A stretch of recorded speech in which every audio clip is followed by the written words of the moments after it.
في بداية الزمان ولد الكون من فوضى مائية تسمى نون. ومن نون نشأ الإله رع. رع الذي أنجب اتنين، شو وتفنوت.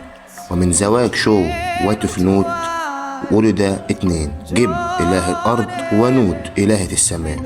ومن زواج جب ونوت جاء أربعة، وهم أوزوريس، إيزيس، وست، ونفتيس.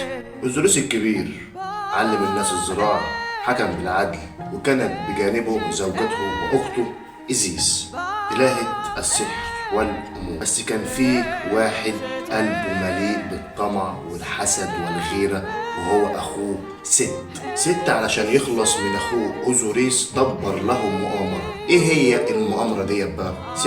عمل تابوت وعمل وليمة كبيرة، وقال اللي هيخش في